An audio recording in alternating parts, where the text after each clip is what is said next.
Hello friends, मैं Zahid Ali Ansari hi tech computer के इस यूट्यूब चैनल पर आपका इस्तकबाल करता हूं। टैली ERP9 की सीरीज़ में अब तक हमने सीखा कि किस तरीके से टैली में कंपनी क्रिएट करना है, लेजर्स बनाने हैं, stock group, stock item create करना है और इसके अलावा अकाउंटिंग वाउचर्स में किस तरीके से सेल, परचेज, रिसीव, पेमेंट, ये सब वाउचर्स के ट्रांजैक्शन किस तरीके से रिकॉर्ड किए जाते हैं, ये सब हमने देखा है। तो दोस्तों, अगर आपको टैली में एक्सपर्ट बनना है तो मेरी जितनी भी वीडियोस है वो स्टार्ट से लेके अभी तक मैं लास्ट में जितनी भी वीडियोस अपलोड करता रहा हूँ, ये सारी वीडियो आप स्टेप बाय स्टेप बगैर स्किप किए हुए देखिए। मेरी कोशिश यही रहेगी कि मैं आपको आसान लफ्ज़ों में बेहतर ढंग से समझा सकूं।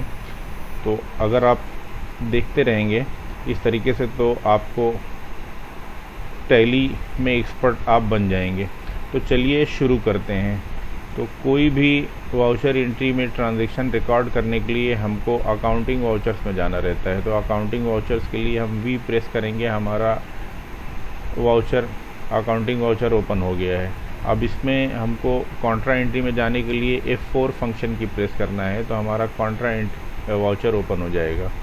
कॉन्ट्रा वाउचर के अंदर 3 टाइप के ट्रांजैक्शंस रिकॉर्ड किए जाते हैं। सबसे पहला कैश टू बैंक, यानी कि कैश अगर मेरे पास है और उसको बैंक में डिपॉजिट करना है, किसी पार्टी की तरफ से कैश आया है, तो ऐसी कंडीशन में हमको कैश टू बैंक ये कॉन्ट्रा वाउचर में इसकी एंट्री करनी पड़ेगी।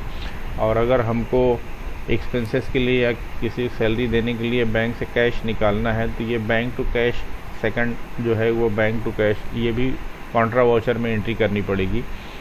थर्ड जो है बैंक टू बैंक, यानी कि अगर हमारा अकाउंट, हमारी कंपनी का जो अकाउंट है वो एक से ज़्यादा कई बैंकों में है, तो एक बैंक से दूसरे बैंक में अगर पैसा ट्रांसफ़र करना है तो ऐसी कंडीशन में भी हमको ये कॉन्ट्रा वाउचर की एंट्री करनी पड़ेगी।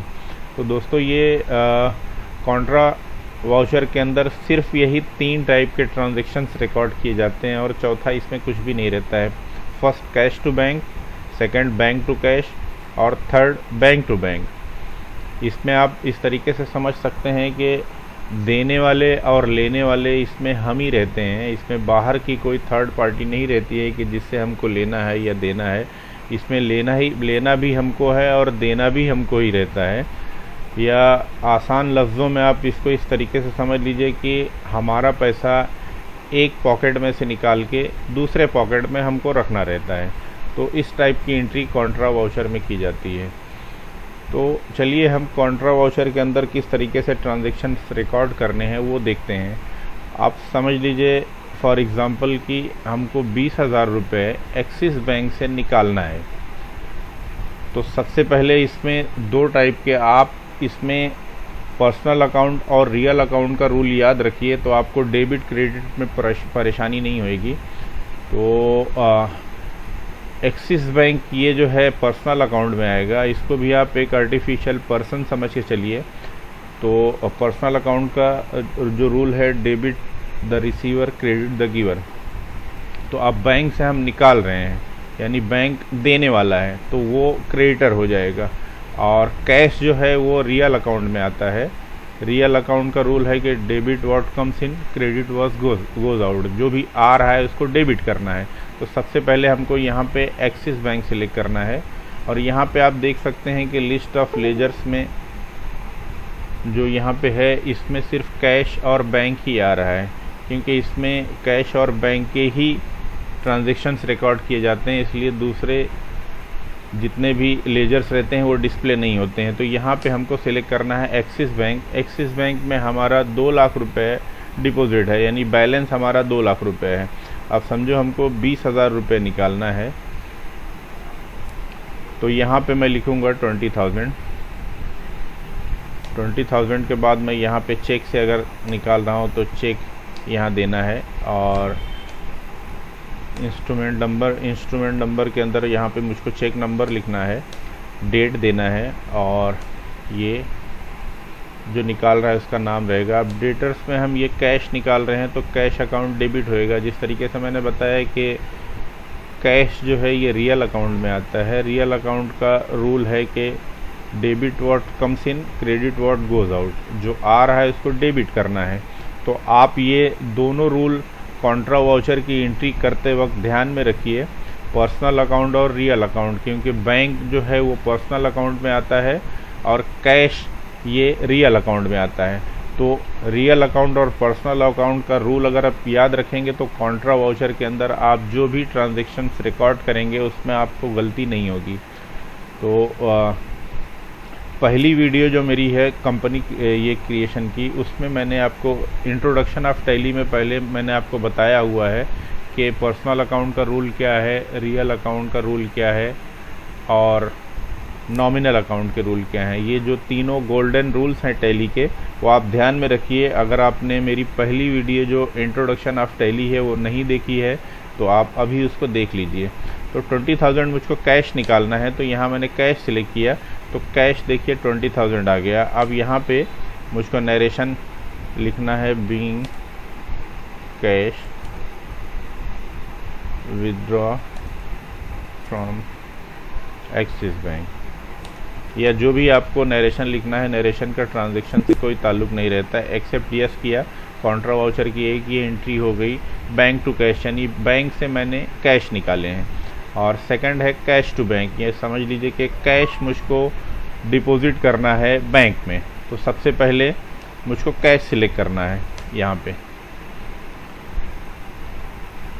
कैश जो है वो रियल अकाउंट में आता है और रियल अकाउंट का रूल ये है कि debit what comes in, credit what goes out. जो भी आ रहा है उसको डेबिट करना है और जो जा रहा है उसको क्रेडिट करना है। तो कैश मैं डिपॉजिट कर रहा हूँ यानी कि कैश जा रहा है, तो यहाँ समझो 50,000 50,000 रुपये मुझको डिपॉजिट करना है बैंक में। तो यहाँ मैंने 50,000 लिखा। अभी मेरे पास कैश यहाँ पे आप देख सकते हैं कैश है 1,20,000 रुपये।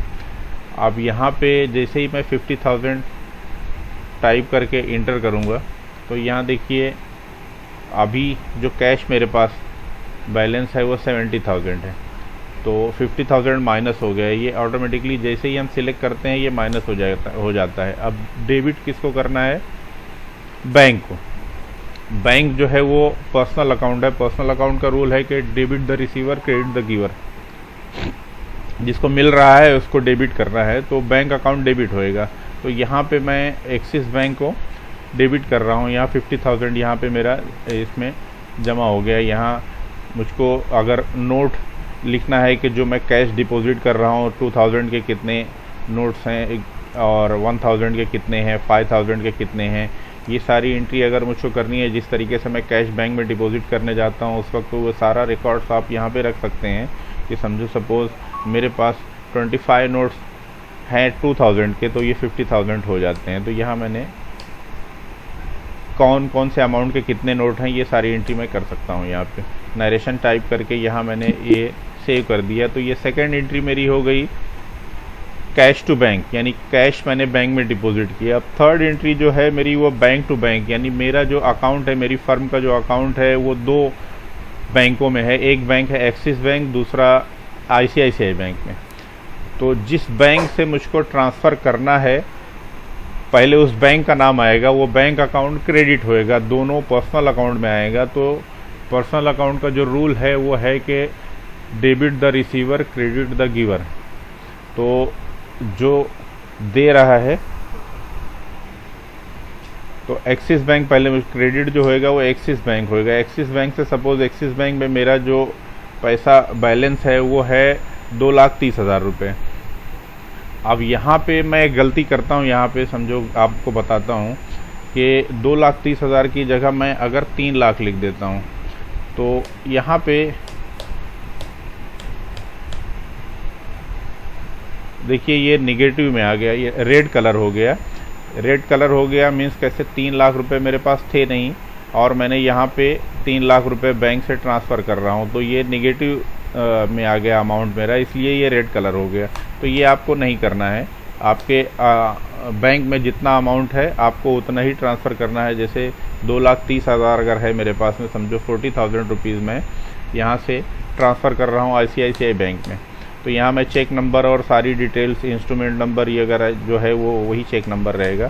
चेक नंबर की एंट्री करके अब किस बैंक में मुझको जमा करना है वो बैंक डेबिट होगा। तो मैं ICICI बैंक में डिपॉजिट कर रहा हूँ 40,000 रुपये, और यहाँ पे सारी डिटेल्स करके मैं यस करूँगा। तो इस तरीके से ये तीनों वाउचर्स की एंट्री, बैंक टू कैश और कैश टू बैंक, ये तीनों वाउचर्स मैंने आपको कॉन्ट्रा वाउचर के अंदर रिकॉर्ड्स करके बता दिए हैं। तो दोस्तों ये वीडियो आज यहाँ पे मुकम्मल हुआ। ये तीनों एंट्री मैंने बताई है, उम्मीद है कि आपको समझ में आ गया होगा। अगर आपको कुछ कन्फ्यूज़न है तो मेरी वीडियो फिर से आप रिज्यूम करके स्टार्ट से देख सकते हैं, आपको सारी चीज़ें समझ में आ जाएंगी। आप इसी तरीके से मेरी वीडियोस देखते रहिए, और अगर आपको ये इन्फॉर्मेटिव वीडियोस लगती हो, आपको इससे कुछ हेल्प मिलती हो, तो इसको लाइक कीजिए, अपने फ्रेंड्स के साथ शेयर कीजिए और सब्सक्राइब ज़रूर कीजिए, ताकि जैसे ही मेरी एक नई वीडियो आपको अपलोड हो सबसे पहले वो आपको मिले। तो नेक्स्ट वीडियो तक के लिए आपसे इजाज़त तलब करता हूँ, जब तक के लिए अल्लाह निगहबान।